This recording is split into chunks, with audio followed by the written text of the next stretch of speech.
How does rangeland differ from other types of farmland? Imagine a vast open space where plants grow naturally without much human interference. That's what rangeland is all about. It covers large areas mainly used for grazing animals or wildlife. Unlike fields planted with crops, rangelands are dominated by native grasses, shrubs, and wildflowers. These plants have adapted to survive in dry or less fertile soils, often in areas with lower rainfall. Most farmland like cropland or pastureland involves planting specific crops or grasses. Cropland is used for growing food crops like corn, wheat, or soybeans, which need regular watering, fertilizers, and careful management. Pastureland is usually planted with non-native grasses or forage crops to feed livestock. These types of farmland requiring more intensive work, including plowing, fertilizing, and pest control. Rangelands are different because they are managed more like natural ecosystems. They often need controlled grazing to prevent overuse. Farmers or land managers use techniques like rotating livestock and using fire to keep the land healthy.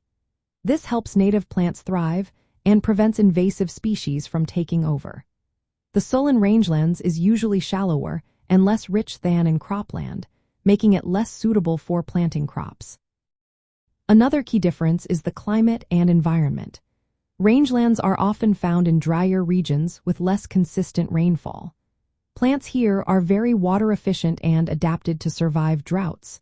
This means less irrigation is needed, which lowers costs for landowners. But it also means careful management is essential to keep the land productive over time. Investors looking at farmland should know that rangelands generally cost less to develop because they don't need soil improvements or irrigation systems. However, they requiring ongoing management to prevent overgrazing. Proper stocking rates and timing are vital to keep the native plants healthy and maintain the land's value. Beyond grazing, rangelands provide many benefits. They serve as habitats for wildlife, help protect watersheds, and offer recreational opportunities like hunting and hiking. These additional uses can influence how the land is valued and what it can generate in income. In summary, rangelands differ from other farmland types because they relying on native vegetation, are managed as natural ecosystems, and are suited to drier, less fertile conditions. These features shape how they are used, maintained, and valued in the world of agricultural real estate.